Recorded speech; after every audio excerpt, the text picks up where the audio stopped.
Assalamualaikum warahmatullahi wabarakatuh. Pada video pembahasan kali ini kita akan membahas tentang metode Lagrange dan Hamilton.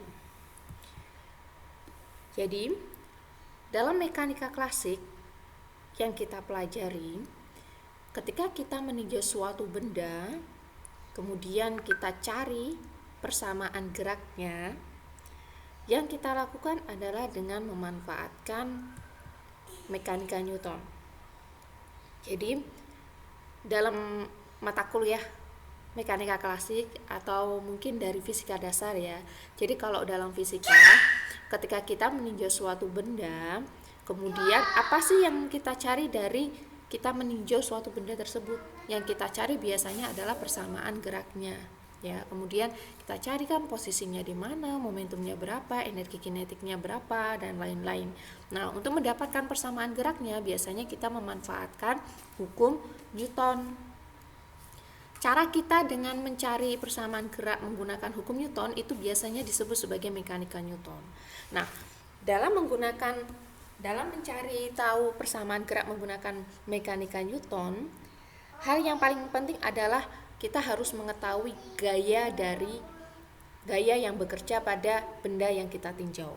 Karena penyebab dari benda yang bergerak itu adalah gaya. Menurut hukum Newton yang kedua, itu kan sigma F itu sama dengan M kalikan A. Nah, sigma F di sini, gaya yang ada di sini itu merupakan vektor. Sehingga ketika kita ingin mencari persamaan gerak menggunakan mekanika Newton, paling tidak kita harus tahu tentang aljabar vektor. Ya, jadi kita harus tahu operasi-operasi yang melibatkan vektor itu seperti apa. Kalau misalnya ada dot product, ada cross product dan lain-lain itu ya. Penjumlahan vektor bagaimana, pengurangan vektor bagaimana gitu. Kemudian karena untuk memudahkan kerja kita biasanya menggunakan sistem koordinat tertentu. Ya, misalkan yang sering kita pakai itu adalah koordinat kartesius. Tetapi beberapa hal kemudian ketika kita meninjau benda misalnya yang geraknya itu dia melingkar atau misalnya dia berada di dalam silinder atau apa, itu biasanya kita menggunakan koordinat bola atau koordinat silinder. Nah, sistem koordinat ini pastinya sudah Anda pelajari di mekanika 1 ya. Dan semua sistem koordinat itu sama baiknya. Yang terpenting adalah ketika kita dihadapkan pada suatu masalah atau dihadapkan pada sesuatu hal ya yang kita tinjau, kita pilih sistem koordinat yang memudahkan pekerjaan kita. Kalau semisal benda yang kita tinjau dia bergeraknya atau misalnya dia itu bergeraknya itu di dalam suatu bola, kok kita menggunakan koordinat kartesius, ya bisa, tetapi kan kita repot. Sehingga akan lebih mudah kalau semisal kita menggunakan koordinat bola gitu ya. Nah, tetapi ketika kita ingin mencari suatu persamaan gerak sistem menggunakan mekanika Newton, itu ada kelemahannya. Kelemahannya bagaimana? Kalau semisal sistem yang kita tinjau itu sangat kompleks, maka kita akan kesulitan untuk memperhitungkan semua gayanya. Jadi mekanika Newton itu ada kelemahannya, karena kan di sini kan persamaan gerak yang menggambarkan sistem itu kan ditentukan oleh gayanya ya. Ditentukan oleh gaya. Nah, kalau semisal sistemnya itu sangat kompleks sekali, kemudian gaya yang bekerja pada sistem yang kita tinjau itu sangat banyak sekali, kita akan sulit untuk memperhitungkannya. Sehingga kita punya alternatif lain atau metode lain, yaitu metode Lagrange dan Hamilton. Biasanya sih orang menyebutnya itu Lagrangan atau Lagrangian. Nah, Lagrange sendiri ini dia orang Prancis. Sebenarnya pengucapannya ini mungkin saya juga kurang benar gitu ya. Pengucapannya ini karena kita orang Indonesia bilangnya Lagrange ya, atau Lagrangan, tapi mungkin sebenarnya pengucapan yang benar itu adalah Lagrange ya. Jadi Lagrange, orang Prancis, Lagrange. Kemudian selain Lagrange ada juga Hamilton. Nah, kalau mekanika Newton di sini kan kita harus mencari gaya ini ya. Jadi kan harus mencari gaya, kemudian jadi mekanika Newton, ketika kita menggunakan mekanika Newton berarti yang harus kita cari adalah gaya yang bekerja pada sistem yang kita tinjau. Karena berdasarkan hukum Newton, sigma F sama dengan M kali A. Karena gaya yang bekerja pada sistem tersebut menyebabkan benda yang kita tinjau atau sistem yang kita tinjau itu bergerak dengan percepatan A. Sedangkan F sendiri di sini adalah sebuah vektor ya. Jadi gaya yang ada di sini merupakan besaran ekstrinsik ya, besaran dari luar sistem yang kita tinjau. Nah, kalau metode Lagrange dan Hamilton itu berdasarkan energi. Ya. Jadi ini berdasarkan energi. Jadi berdasarkan energi sistem. Kalau tadi mekanika Newton itu berdasarkan gaya yang bekerja pada sistem, nah metode Lagrange dan Hamilton itu berdasarkan energi yang dimiliki oleh sistem. Nah, energi sendiri itu adalah besaran skalar, sehingga kita sebenarnya tidak memerlukan aljabar vektor ya. Ya meskipun nanti pasti dibutuhkan, tetapi kan kalau semisal kita bekerja dengan vektor dan bekerja dengan skalar kan pasti akan lebih mudah dengan skalar ya. Jadi ini harusnya kalau kita menggunakan metode Lagrange dan Hamilton itu harusnya lebih mudah dibandingkan dengan mekanika Newton. Hanya saja karena kita sudah terbiasa menggunakan mekanika Newton, kemudian kita beralih metode ke mekanika Lagrangan, karena kita harus meninggalkan kebiasaan dan memulai dengan kebiasaan baru, dan kita harus beradaptasi. Nah, adaptasinya itu yang mungkin yang agak susah, sehingga banyak mahasiswa itu yang menganggap bahwa Lagrangan itu susah, metode Lagrangan itu susah. Sebenarnya diperkenalkan metode Lagrange itu untuk mempermudah pencarian masalah kita ya, memecahkan masalah kita. Harusnya untuk mempermudah, tetapi karena ini adaptasi baru, terlihatnya malah susah. Saya harap Anda semua ini ya bisa beradaptasi ya. Kayak sekarang ini kita kan masih dalam masa pandemi COVID-19 ya, kita ke era yang baru. Tiap hari kalau misalnya mau keluar harus pakai masker. Ini kan menjadi kebiasaan baru ya, harus pakai masker, kemudian selalu sering cuci tangan gitu kan. Nah, ini juga sama, ini kita kebiasaan, kita harus berhijrah ke kebiasaan yang baru. Setelah kita belajar tentang mekanika Newton, kita akan beralih ke mekanika Lagrangan ya. Nah, di sini mekanika Lagrangan karena di sini kita menggunakan dari energi ya, menggunakan energi sistem. Mekanika Lagrangan itu bisa bersifat umum. Jadi mekanika Lagrangan itu tidak hanya bisa kita gunakan pada mekanika klasik, tetapi Lagrangan itu juga bisa kita gunakan pada mekanika kuantum dan teori medan kuantum. Nah, untuk mempelajari tentang Lagrangan, sebelum kita masuk ke Lagrangan ya, kita belajar dulu yang namanya kendala ya. Jadi kita harus belajar dulu dengan yang namanya kendala. Jadi misalkan begini, kita tinjau ya, kendala itu apa gitu ya, kendala atau constraint. Jadi misalnya kita tinjau, kalau kita meninjau benda atau sistem yang kita tinjau itu bergerak dalam suatu ruang 3 dimensi, itu artinya bendanya itu kan bebas bergerak ke arah sumbu X, Z ya, kalau misal kita pakai koordinat Cartesius. Artinya derajat kebebasan atau degree of freedom-nya dari benda tersebut adalah 3 ya. Jadi kalau semisal kita tinjau suatu benda ya, bendanya itu dia bergerak 3 dimensi di dalam suatu ruangan, berarti kan dia itu bisa bebas bergerak ke arah sumbu X ya, kemudian ke arah sumbu Y dan ke arah sumbu Z, dan dia bisa bebas bergerak ya pokoknya di semua ruangan ini ya. Jadi ini yang namanya kebebasan. Jadi kalau semisal Anda terkungkung di dalam suatu ruangan, berarti degree of freedom-nya atau derajat kebebasan Anda untuk bergerak itu adalah 3 ya. Nah, kalau semisal yang kita tinjau bendanya itu bergerak 2 dimensi atau sistem yang kita tinjau itu bergerak dalam suatu bidang, misalkan kalau kita pakai koordinat Cartesius XZ ya. Nah, artinya bendanya itu bebas bergerak cuma kalau semisal di bidang XZ ya. Jadi misalkan benda yang kita tinjau itu adalah sebuah lempengan ya yang berada di bidang XY, artinya benda yang kita tinjau itu cuma bisa bergerak ke arah sumbu X dan Y saja di sekitar bidang ini, dia nggak bisa bergerak ke arah sumbu Y, Z ya. Artinya di sini degree of freedom-nya atau derajat kebebasannya adalah 2 ya, karena dia cuma bisa bergerak ke sumbu X dan Y saja. Kemudian kalau semisal benda yang kita tinjau atau sistem yang kita tinjau itu cuma bisa bergerak di sepanjang garis lurus, ya, misalkan cuma di sepanjang garis X saja, berarti kan dia kan ya ibaratnya kalau semisal apa ya, jadi dia cuma bisa bergerak di sumbu X saja, artinya kan dia nggak bisa ke sumbu Z dan nggak bisa ke sumbu Y, berarti derajat kebebasannya itu cuma satu. Nah ini yang kita tinjau itu bendanya atau sistemnya itu cuma satu. Nah bagaimana kalau semisal ada banyak sekali benda, ya, ada banyak sekali sistem, ya, sistemnya itu terdiri dari banyak sekali benda, jadi misalnya terdapat n benda.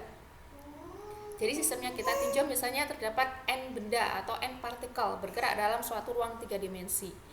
Jadi yang bergerak itu nggak cuma satu partikel, ya, tetapi ada banyak sekali partikel, ada n. Maka benda atau n benda tadi itu kan bergerak bebas ke arah sumbu X, Y, Z, ya, artinya derajat kebebasannya. Jadi kalau semisal satu benda itu kan berarti kan 3 derajat kebebasannya. Kalau misalnya 2 benda itu kan berarti kan 6, ya. 3 ditambah 3 kan 6. Kalau 3 benda itu kan berarti kan 3 ditambah 3 ditambah 3 berarti berapa? 9 kan. Nah kalau semisal n berarti ada 3n. Nah ini tentang derajat kebebasan. Tetapi yang terjadi masalah itu begini. Kalau semisal ada kendala, ya, jadi kendala ini atau constraint ini membatasi partikel untuk bergerak. Jadi kan tadi kita sudah membahas tentang derajat kebebasan. Nah, sekarang kita membahas tentang kendalanya yang membatasi kebebasan tersebut. Nah, jenis kendala itu ada dua, ada kendala holonomik, ya, holonomic constraint. Holonomik itu yang seperti apa? Jadi suatu kendala dapat dikatakan sebagai kendala holonomik apabila persamaan benda sistem yang menghubungkan posisi-posisi partikel itu dapat dituliskan sebagai f, ya, suatu fungsi f R1 R2 Rn itu sama dengan 0. Nah, sedangkan untuk yang kendala yang holonomik, non-holonomik, ya, non-holonomik itu suatu kendala yang apabila persamaan kendalanya itu tidak dapat dituliskan seperti pada persamaan ini. Jadi kalau holonomik itu kendalanya bisa dituliskan dalam bentuk persamaan.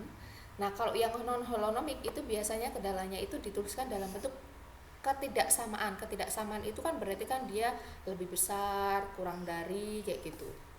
Nah, itu ya. Contohnya bagaimana? Contohnya misalnya kendala holonomik itu seperti ini.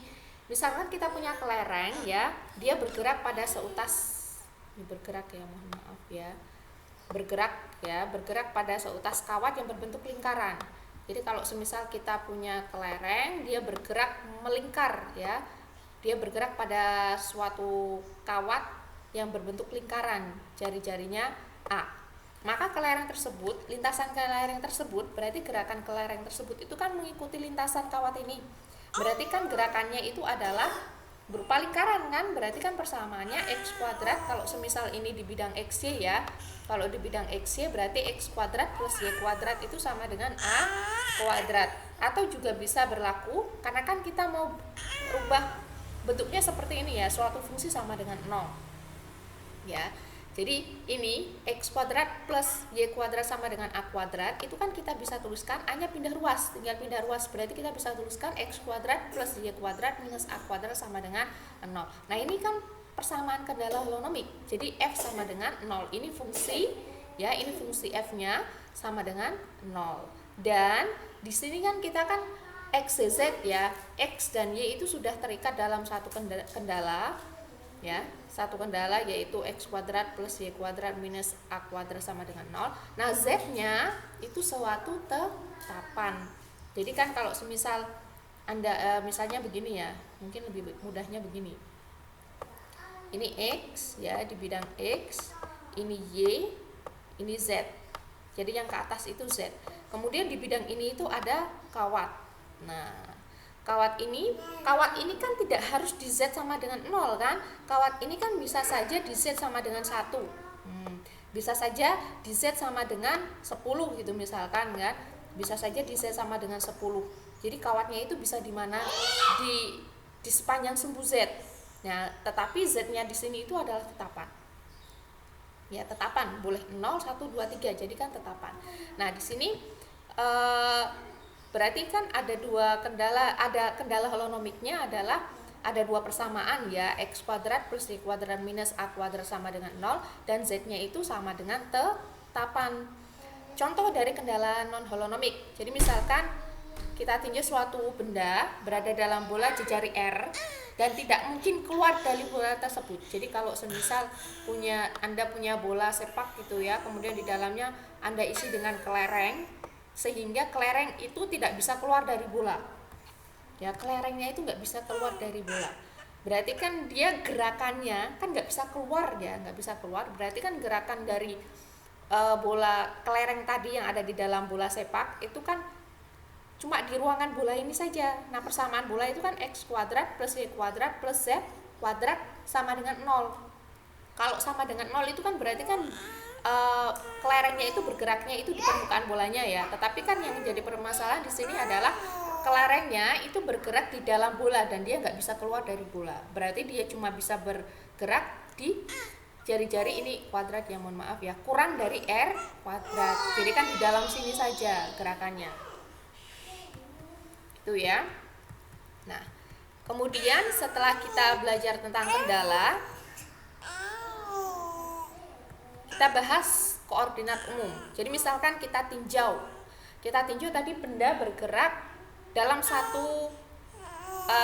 suatu ruang 3 dimensi, maka kita butuhkan 3 koordinat. Misalkan kalau koordinat kartesius berarti kan x, y, z ya. Kemudian kalau bendanya itu bergerak dalam 2 dimensi, berarti kita membutuhkan 2 koordinat untuk menggambarkan benda yang kita tinjau. Kemudian kalau benda yang bergerak itu di sepanjang 1 dimensi ya, garis lurus 1 dimensi, maka kita butuh 1 koordinat. Kalau semisal terdapat n benda, maka kita butuh 3n koordinat. Nah, posisi setiap partikel yang kita tinjau itu dapat dinyatakan dalam 3 variabel bebas. Variabel bebas ini bergantung pada sistem koordinat yang kita pakai. Nah, sistem koordinat yang kita pakai itu kan bisa berupa kartesius. Kartesius itu berarti x, y, z. Kemudian bola itu bisa berupa r tetapi. Kemudian koordinat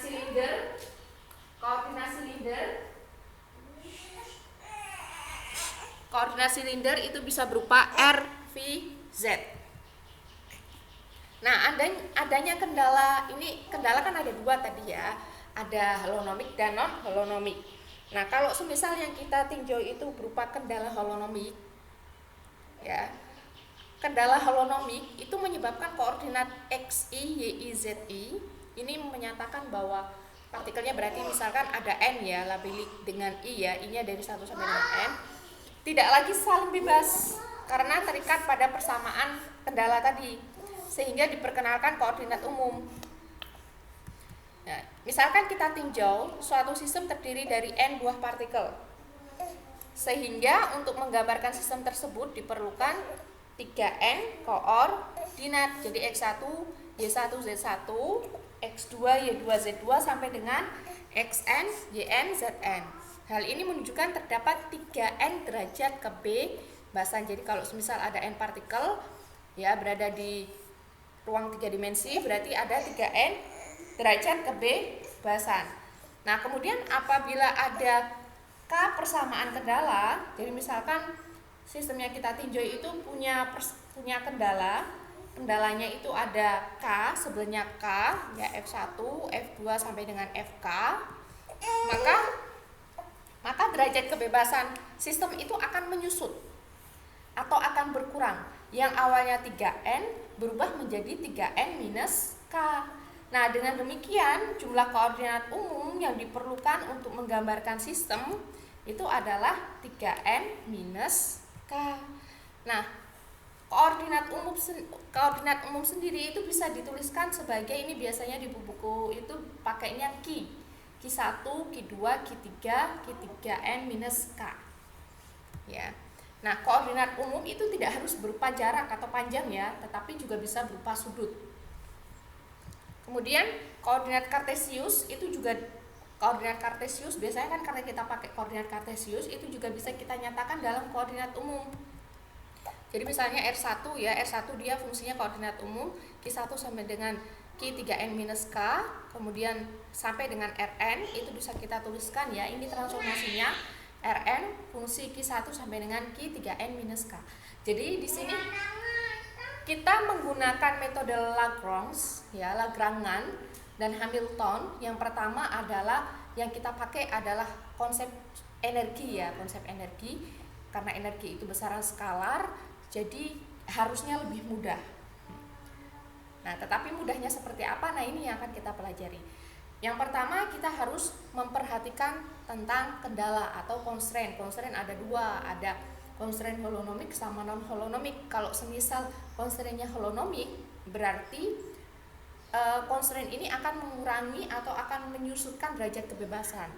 Nah, derajat kebebasan sistem yang kita tinjau itu akan menyusut sebesar 3N minus K. Artinya ya, jika menyusut 3N minus K, kalau biasanya kita menggambarkan suatu sistem menggunakan sistem koordinat kartesius, bola ataupun silinder, sekarang kalau kita menggunakan metode Lagrange, berarti kita melabeli atau menggambarkan sistem itu menggunakan koordinat umum ya. Jadi kita pakai koordinat umum. Koordinat umumnya adalah Q1, Q2, Q3 sampai dengan Q3N minus K. Jadi derajat kebebasan sistem yang kita tinjau ya menunjukkan banyaknya koordinat umum yang harus kita pakai. Contohnya ya, contohnya misalnya kita punya sebuah kelereng yang bergerak ya, mohon maaf ini yang bergerak pada seutas kawat yang berbentuk lingkaran di jari A. Nah, kelereng tersebut bergerak pada lintasan ke lingkaran, tadi kan sudah kita bahas ya. X kuadrat plus Y kuadrat minus A kuadrat sama dengan 0 dan Z nya sama dengan tetapan. Maka derajat kebebasannya ya 3N minus K. N nya itu kan banyaknya partikel ya. Partikelnya kan cuma satu ya, cuma satu kelereng, berarti N nya sama dengan 1, 3 kali 1. Nah, kendalanya kan ada dua persamaan kendala ya. Ini persamaan kendala yang pertama, ini persamaan kendala yang kedua.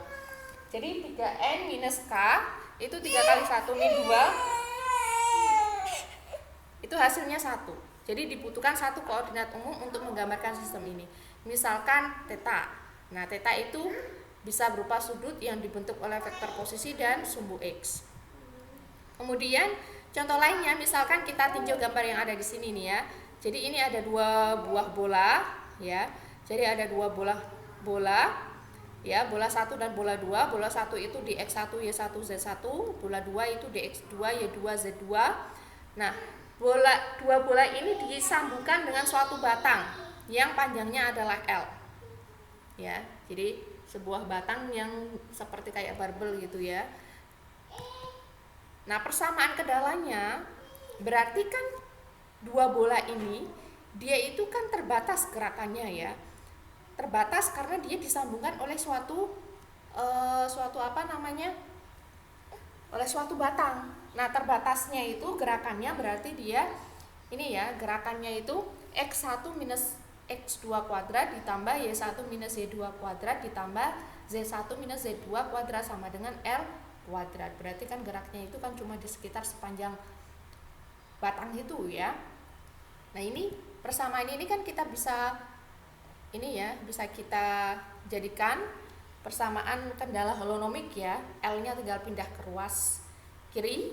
Jadi kita punya L kuadrat minus X1 minus X2 kuadrat ditambah Y1 minus Y2 kuadrat ditambah Z1 minus Z2 kuadrat sama dengan 0. Nah, ini berarti persamaan kendalanya cuma ada 1 ya. Berarti derajat kebebasannya 3N minus K. Di sini karena ada dua benda, berarti N-nya sama dengan 2. Jadi 3 kali 2 min 1 sama dengan 5. Sehingga diperlukan 5 koordinat umum. Misalnya koordinat umumnya apa? Berupa X, Z, dengan X, Z-nya itu adalah koordinat pusat massa, dan theta phi itu menunjukkan orientasi bola.